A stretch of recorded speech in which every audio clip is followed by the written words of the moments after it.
This is the life story of Minnie Breese Stubbs.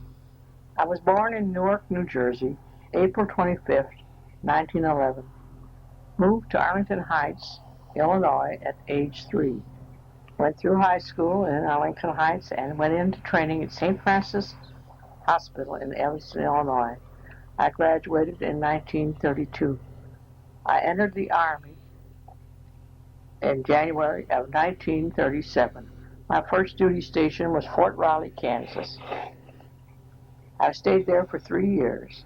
It was a nice station, and I enjoyed it very much. I volunteered to go to the Philippine Islands in 1940. I arrived there in April, and I was assigned to Fort Mills at Corregidor. It was there that I met Captain Guy Stubbs, who I later married. I fell in love with him the first day I saw him. He was stationed out at Fort Drum, which is another island off of Corregidor. And I would see him once every 1 or 2 weeks, and then we'd have weekends in Manila together. Then we played golf, and we swam, and we bowled, and it was a nice little post until the war came. In September of 1941, I transferred into Fort McKinley, which is just outside Manila, because Stubby had transferred into Manila at that time, and I could see him on. There, Fort McKinley was a very nice post, and we played golf every day, and when I wasn't on duty, and I went into Manila quite often. We'd get in there in about 10 minutes from by the bus. War started December 7th, 1941. We lasted about 10 days at Fort McKinley. They bombed us out. We then went into Manila, and I was stationed at Sternberg. We worked very hard, and of course our meals were cut immediately to 2 meals a day. I was at several different places in Manila, at the normal school, where we had established a hospital at Highlight, which was a sports palace there. And then finally on Christmas night, 19 nurses went to Bataan, and I was one of them. We were sent up to establish a hospital in the woods called Hospital Number 2. It was on a stream, and we did what we could with what little supplies we had and started a hospital. There were no buildings. We're just under the trees. We did have a tent for the operating room. The laundry was done in the stream, and that's also where we took our baths. And we survived there for almost 3 months, about 3 months. The casualties started coming in by the truckload. We worked very hard, sometimes 12 and 14 hours a day. Everybody had malaria and dysentery and just plain fatigue. With only 2 meals a day of rice, it was kind of hard to put in all that time. And all we had was about a half a cup full of rice. We had fish once in a while. We called them goldfish. Once in a while we'd have carabao meat. And occasionally we'd have horse meat, which isn't bad. It's very red. It has a distinct flavor of its own. The large trees there we used for shelters. The bombers came over 10, 2, and 6 regularly every day. We could almost set our watch by it. Most of the patients had malaria and dysentery and weak from no food. The rainy season starts in the Philippines in April, and we thought that we better dig in. So they did get some buses from nearby towns, and we tried to make living quarters out of them. Well, we got a few of them before we were ordered out. More patients were coming in all the time, more weak and tired mostly. We only had very few medicines by that time. I had one medicine glass, and I would just throw the pills in their mouth and give them a drink. We had beef once when they bombed the commissary at Corregidor, so they had to get rid of their meat, so they sent it over to us. It sure tasted good. The last time I saw Stubby was April 5th, 1942, but he couldn't tell us that we were going about to surrender. He was at the headquarters with General MacArthur, but he kept wanting me to go to Corregidor, but I didn't want to leave. I liked it out there in the woods. Word came about April the 8th, about 8 o'clock at night, that all the nurses were ordered over to Corregidor. We had no say-so about it. It was terrible to leave the ward and see it with not being able to tell the patients that we wouldn't be back, and seeing their eyes just following us. We started back, and down the road where we had to wait while we blew up our own ammunition dump. I was sick. I had malaria and dysentery, and that morning I had taken a large dose of quinine. I was so deaf and nauseated that I couldn't know what was going on. Actually, I didn't care if I lived or died. Sometimes I wished I'd have died. When we got down, so we had to wait until it was daylight then, and we got down to the boat, and of course there was no boat. They left without us because it was about time for the bombers to come over again. Soldiers were coming and going, and they didn't know what they were doing either. We went down to the Navy tunnel where we thought we could get something to eat because we were all pretty hungry, but we'd forgotten, or we didn't know. They'd already blown up the Navy tunnel, and all there was bodies. Finally, they got in touch with Corregidor, and they did send some more boats over for us. We finally arrived at Corregidor about noon, tired, sick, and hungry.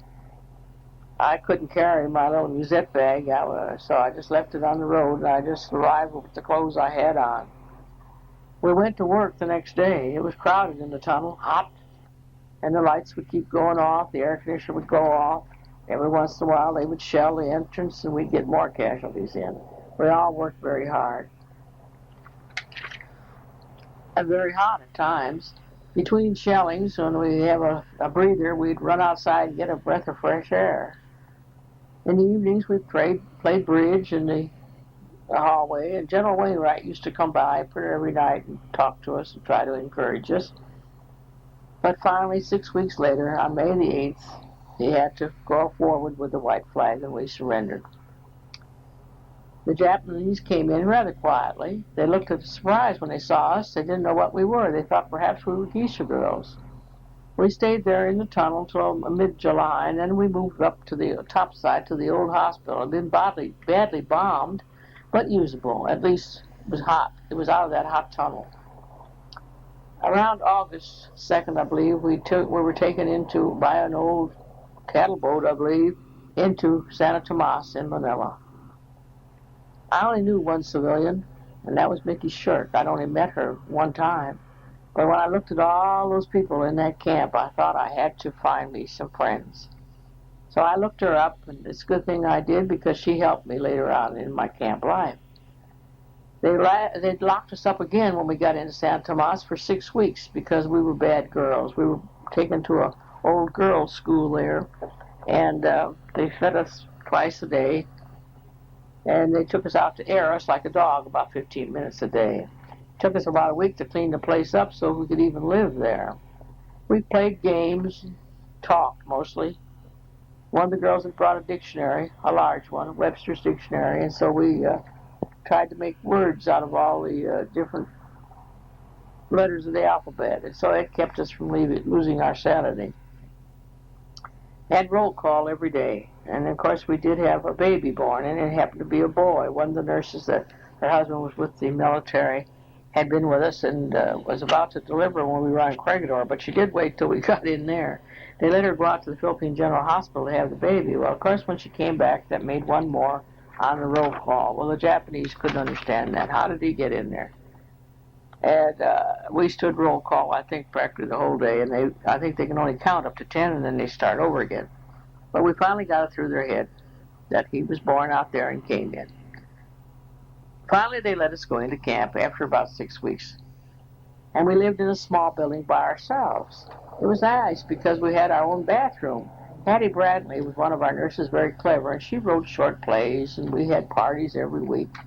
Made up our own entertainment. Of course, nothing to eat for the parties, but we tried to entertain ourselves.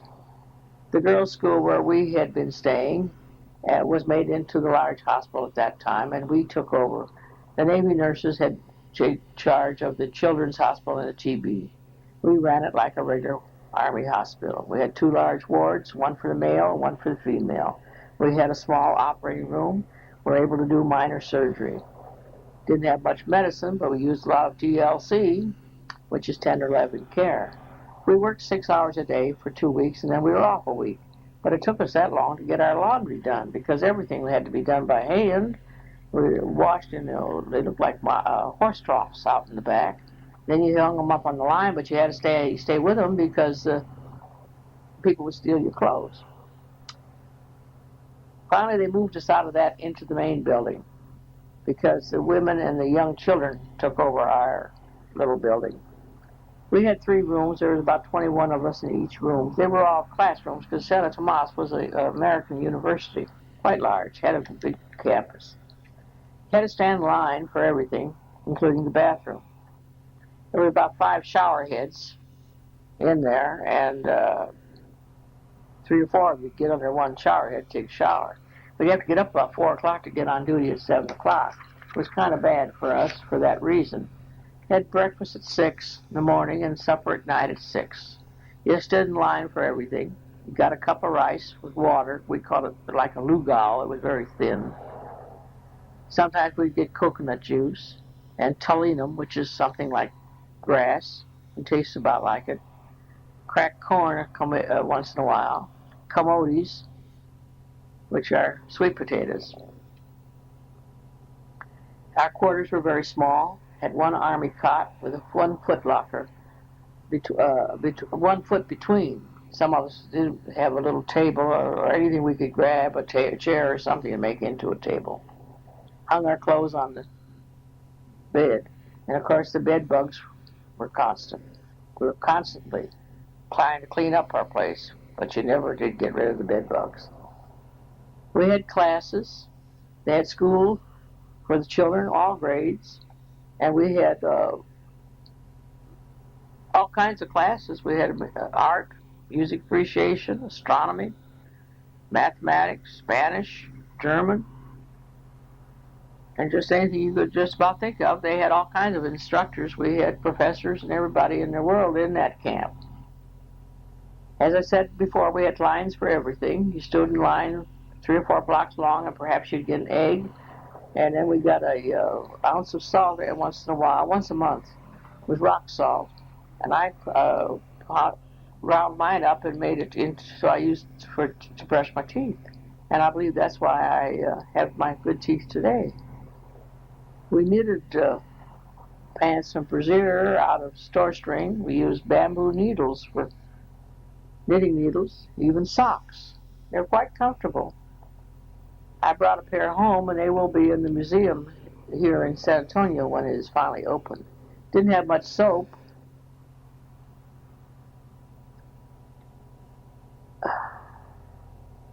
And then they were allowed to have shanties. They were like little lean-to made out of bamboo.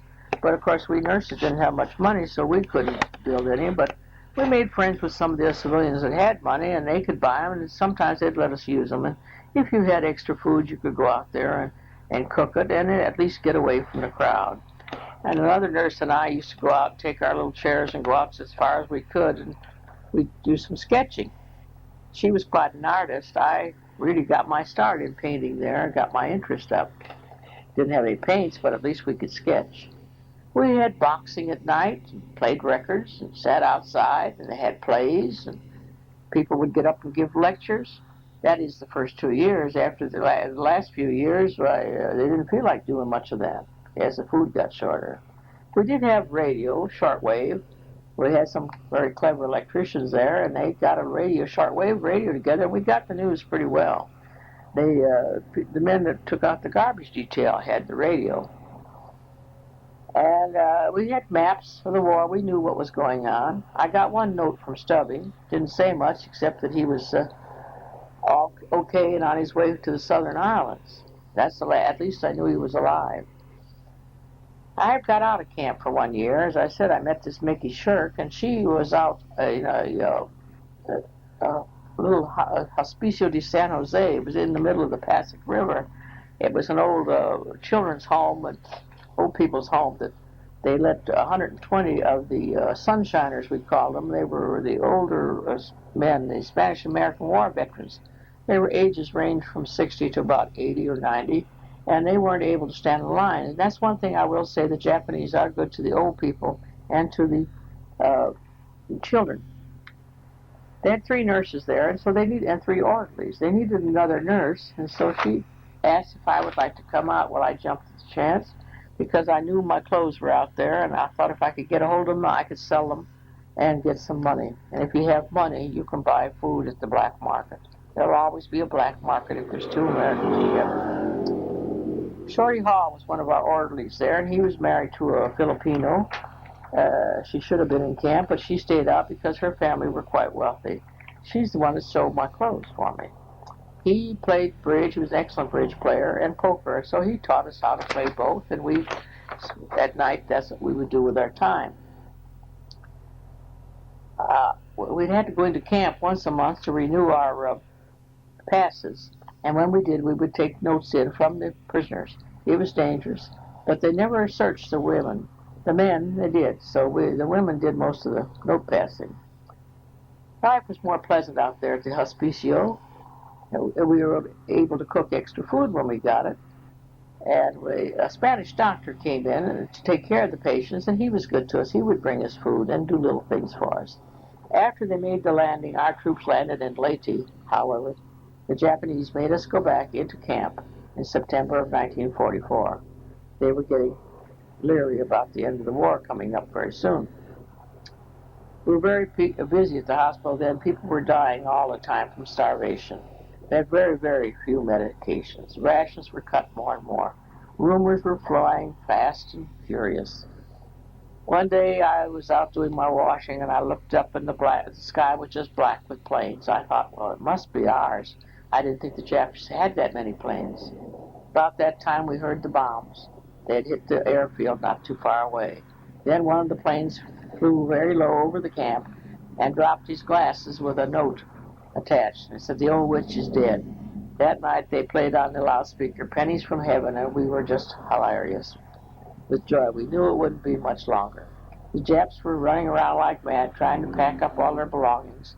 And on February 3rd, 1945, at 9 p.m., we heard machine gun firing very heavily outside the gate, and pretty soon a tank came down with spotlights flashing. They got up to the front of the building, and they hollered, "Any Americans in here?" And we knew it was our troops. I tell you, everybody went wild. Of course, the Japanese were throwing hand grenades and hollering and shouting and running around, and they finally holed up in one of the buildings and held the men and the little boys as hostages. They were there for 2 days, and finally they bargained with them and let them go out, carrying their sidearms. And as one of the soldiers says, "Don't worry, they won't last very long. They won't get very far." When the troops left Leyte, General MacArthur told there were 3 of them, the engineers, the 1st Cavalry, and the Marines, they came by different routes, and to get into Manila at whatever cost, not to stop to fix their wounded, to bring them with them, which they did. They came in, of course, brought these truckloads of wounded, and so we went right to work, right there in the main lobby. And we'd all worked all day, and of course we were pretty weak anyway, and we started to faint. Doctors fainted, nurses fainted, and Colonel Hall, the commanding officer that came with him, couldn't understand it, and he said, "What's your last meal you had?" When we told him we had it at 6 o'clock that night. He ordered his troops to bring in a case of milk, canned milk, and he gave us each a can, and it was the best stuff I'd ever tasted. Of course, they brought in food, so next morning we had our first real breakfast. And they ran up the flag, and everybody stood around, and they took on that fried egg, and we all sang "God Bless America." And the soldiers were all crying. They couldn't understand how we could be still so loyal to our country.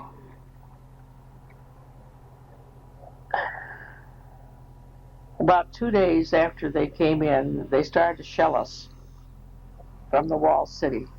They started at the top of the building, the top floor, and they went from room to room, and it was terrible because we didn't expect it. The women and children were in the rooms, and many were killed. I think we had over 100 casualties that time. We had to evacuate the building. General MacArthur, and finally they did stop the firing because we finally knocked the gun out. They crossfired.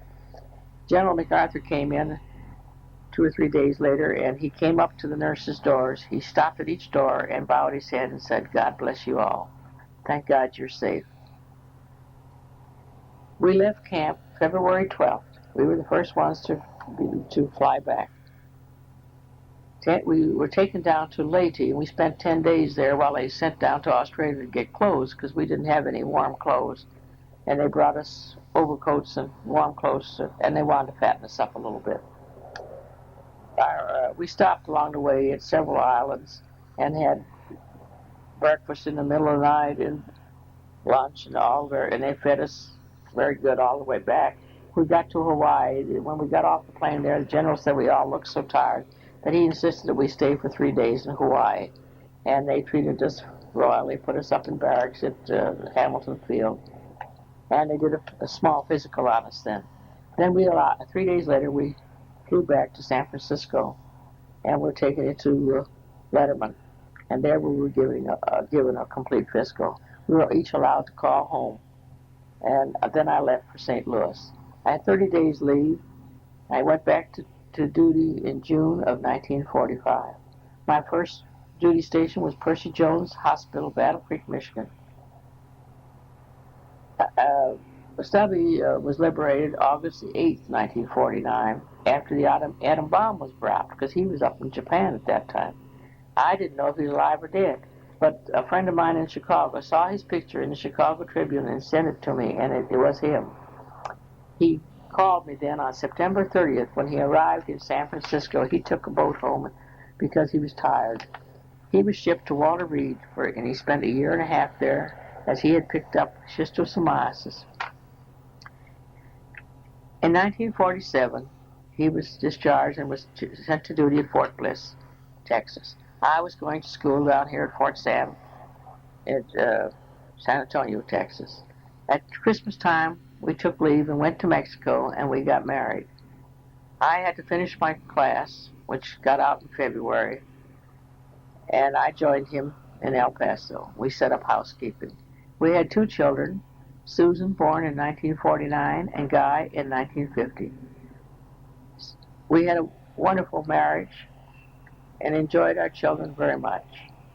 Stubby retired in 1954, and we moved back to San Antonio, Texas. His health began to fail in 1960. He entered the hospital in 1963, and he died in 1965 due to his prison experiences. I went back to work 25 years later as public health department in San Antonio, Texas. I worked for 6 years and enjoyed it very much. Now I'm just retired. I keep busy sewing, painting, church work, and various clubs and meetings, and now mostly keeping doctor's appointments. But I enjoy life. On April 8th, 1983, or 1983, we went to Washington, D.C. for a POW meal recognition day. The Veterans Department arranged it all, and they wined and dined us royally. There were 32 of us came, 2 Navy nurses, the rest were the Army nurses. Some I hadn't seen since 1945, so it was quite a reunion. Had a wonderful trip. The disabled veterans entertained us. The American veterans had a big dinner for us, and we had a nice trip to Arlington Cemetery and a tour of Washington, and got all kinds of pictures and mementos. And I have them all framed now and on the wall on my stairway up to my bedroom, so I look at them every day, and I call it my Stairway to Fame. And at the top I have my American flag, which was flown over the Capitol April 9th, 1983.